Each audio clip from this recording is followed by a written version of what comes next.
Comme on a dit hier, qu'on allait développer les halachot de Dibouk et Piroud concernant le Sefer Torah et Mezouza.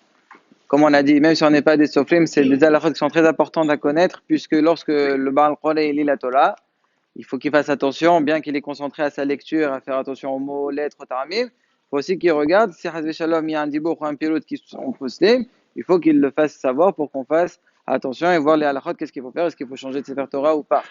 Alors, qu'est-ce que c'est dibour? Dibour, c'est lorsqu'on a deux lettres qui se sont collées. Est-ce que c'est kasher ou pas? C'est pas soul. Chaque lettre, on a dit hier, il faut qu'elle soit mokref et geoui. Mais est-ce que je peux gratter? Il suffit de gratter et puis ça y est, ça se décolle. Ça marche ou ça marche pas? Alors, ça dépend quel genre de dibour on a. Si jamais on a, par exemple, une lettre qui touche une autre et le fait qu'elle se touche, on remarque plus c'est quelle lettre.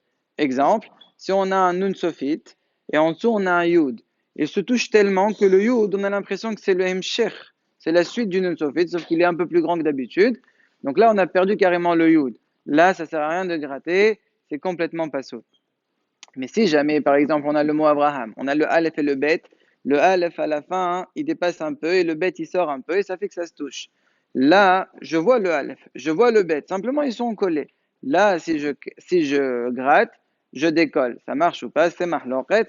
Et là, la halakha les c'est qu'on est marchir. Mais il faut savoir que ça ne devient plus du lechet là, puisque c'est davar qui est en met mahloket, automatiquement on passe à ce qu'on appelle moins mehoudar.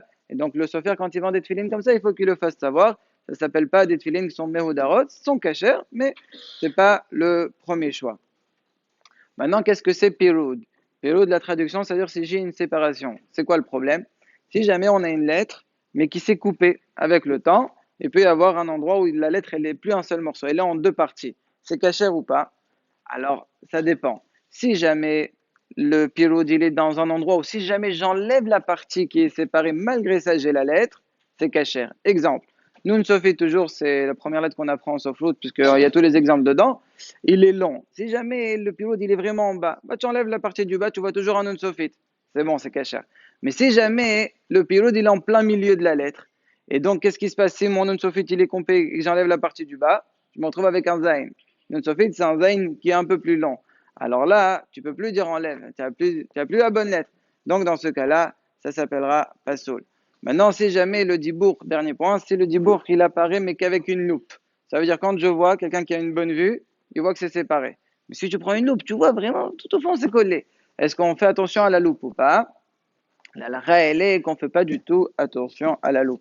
On voit ce qu'un homme qui voit bien regarde. Si quelqu'un il a une bonne vue, une très bonne vue, ça se voit que c'est cachère.